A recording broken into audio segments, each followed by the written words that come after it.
everybody. I'm Toya, for those of you who don't know me. And I am a nursing student in my first semester of a 2-year BSN program. And this is my video about clinicals. Yay! Clinicals. Everybody wants to know about clinicals. So, this is about the 10th time I'm attempting to put this video on here. Because there's so much information. It's very hard to put it into one video in the 15 minutes that YouTube gives me. So I'm literally breaking this out. So you're going to see about 5 videos come out back to back to back. Because right now I'm near the end of my first semester. So I've been in clinicals for like 2 months now, and yeah, a lot is going on since then, and I'm going to update you guys. I do apologize that it's been taking so long. Part of that is because every time I try to make the video, I go over and I haven't actually figured out how to just how to organize it. And another part of that is that there's just like literally so much information that is kind of hard. And then the third part of that is that I'm busy. Okay, I have kids, I have school, I'm trying to fit work in wherever I can get it. I am I'm doing a lot of stuff, okay, and I don't have time to be on here playing with y'all all the time. So I'm trying.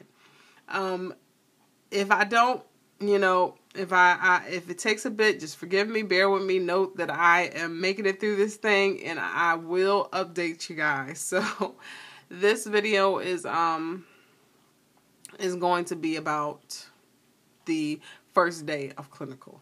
Yes, the first day is going to have its own video because the first day, you can't just group the first day in with the rest of them. There's only one first day of clinical. So I am going to talk about that. Okay, so just to give you guys a reminder, in September, when we started school, that entire month was devoted basically to crash coursing it through all the information that you needed to know to actually start clinical. So you got that information about basic care, you got to practice Foley's and nasogastric tubes and different things like that. All of that basic stuff that you would need to know going in. We got to know vitals, of course, math and things like that. So all that good stuff. So after that, you're assigned your clinical days, which for our particular school is 2 days out of the week, 2 consecutive days between Wednesday and Sunday, 8 hours each day. So we get a pretty good amount of time on the floor. And with my group, we're on the floor the whole time. That whole entire 8 hours. Except for lunch, if we get lunch. But anyway, the first day, we actually go up onto the floor. It was our first time meeting our clinical instructor. And for about the first 10 minutes, you basically have a powwow, basically where she's telling you what she expected of us, and what we were going to be doing for that day, and just basically how she expected us to progress. Our first day, we were assigned patients. That's not always going to be the case. Even in our institution, other groups were not assigned patients the first day. Other groups, or the first week, even those first 2 days, they had a lot of the other groups had scavenger hunts where they actually got very familiar with the floors, the rooms, and just how things worked. And then they followed the instructor around with the patient just to kind of get the gist of it, some of these other floors. We did not do that, okay? We had a patient literally 10 minutes after we got on the floor. After the powwow, We were assigned patients. We went to get report from our nurses. The first day, we were only responsible for eyes and nose and vitals and AM care. So we got report from our nurse. Now, for those of you who don't know what report is like, report is basically a 1-minute wham bam thank you ma'am, where you actually go and talk to your nurse and you guys there's an exchange of information. Your nurse is basically telling you everything that you need to know in order to care for that patient that day. She's letting you know why he's in the hospital, what he presented with, where he's at now, any significant things that have happened during the course of his stay, any specific care things that you're going to have to look out for, whether your patient is on any kind of precautions, like falls risk, whether there's a need for you to take extra protective measures, like if this patient has something enteric, like C. diff or something like that, or if this patient has had a MRSA or something like that. You know, you garb up to go into their rooms. So that is basically what is going on in that first, in the report with the nurse. And it is so fast, okay? There's a lot of acronyms flying there that we don't know what that is. So basically they let you see their paper so that you can kind of copy too. So while they're telling you this stuff, so you get used to kind of understanding exactly what they're saying. Because when they first say it, a lot of it's going to sound like Chinese. So you just stand there and you're like, okay, okay. Can I see your paper? Because I didn't get any of that. So that's what's happening in the beginning with the nurses and things like that. You're also going to check your patient's chart. That's where you're also getting a lot of your information from, like past medical history, past surgical history, and all of that other good stuff. So after powwow and report, you are basically unleashed on the floor. The instructor is not going in with you. At least ours not. And for the most part, no one's is. I mean, unless there's a problem. I mean, come on. You don't need the instructor with you unless you're having an issue, you know. So I was very nervous. It is very nerve-wracking to walk into someone's room. I'm not generally a nervous person. I'm pretty confident, but I was really nervous that day. It's a whole different animal. I've been in customer service for a very long time. I was in banking for 5 years, and I wasn't scared of nothing. Okay, there wasn't a situation that could come to me that I didn't know exactly what needed to be done or what my resources were. When you go into nursing, if you haven't been in the medical field before, it's kind of nerve-wracking because you're going in there with somebody who does not feel well. They're not at the best point in time in their life. And you don't know all of your resources. I mean, you know you should refer to your instructor, but you don't know everything, you know, and you're not very skilled with even the most basic things that you're going in there to be doing. So it's kind of nerve-wracking. So I really had to pump myself up. And you might find that you might have to do that. Pump yourself up.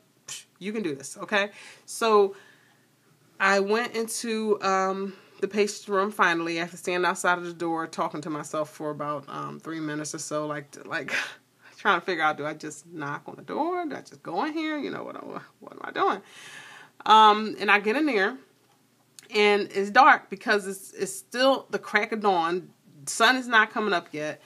And the lights are off because the patient was obviously sleeping. But I have to wake them up. So I wake them up and I'm not subtle about it. You know, I'm not like, oh, hey. No, that's not me. So I'm not shaking them or anything. I'm just, you see how I'm talking to you now? That's how I'm talking when I come into the room. So I woke him up, and I'm fumbling around in the dark for a bit, trying to find the light switch before I'm like, you know, okay, I don't know how to turn on the lights, babe. Do you know where the lights are? And voila, there's light. You know, had I just asked him in the first place, I could have saved myself the embarrassment. So after that, I proceeded to attempt to do vitals. And then at that point, I realized I forgot a lot of stuff. I forgot my thermometer. I forgot the blood pressure cuff. They wanted us to do, we were on a telemetry floor, which means they're already hooked up to all these machines, but they wanted us to do like manual blood pressures. And the purpose for doing that was just so you get practice, you know, which is fine. But there's only one freaking blood pressure cuff, one or two. Let's not over exaggerate. There's 2 blood pressure cuffs on the floor. Now they do have wall units, but unfortunately most of the wall units don't work. So I had to leave out to go get that and come back in. You forgot the freaking thermometer. Had to go back out for that. Then I forgot to ask them what his pain was, because pain is now considered a vital, which okay, you know, it is. But you just forget, you know, and doing all this other stuff, respirations and heart rate and all this stuff. Okay, trying to remember what I'm doing, all of that. Okay, I wasn't thinking about pain, and it wasn't, maybe I would have if he would have looked like he was in pain, but my patient was what they call a walkie-talkie. So what that means is that he was independent. You'll have your range of patients. You'll have your patients who are independent like him, walk, talk, do their own thing. And then you'll have your patients who are complete care, like they can't do anything for themselves. So at this point, I've had experience with both of them. But since we're just talking about the first day, he was a walkie-talkie patient. And we did a whole lot of talking about his bowels. Okay, you would think you would be nervous, and you will be nervous to ask, but just ask the questions. Just ask them. They're in a hospital. They expect these questions to be asked of them. Yes, I mean, it's embarrassing for you, but it's embarrassing for them too. More so for them. Okay? Not so much for you. I mean, it's not like they're asking you about your bowels. You're asking them about theirs. So, it was fun. It was fun, though. And then we had to do eyes and nose and things like that, which is basically where you're recording what they're taking in and what they're putting out. That was pretty simple, basic. But I really hate the smell of urine. Okay?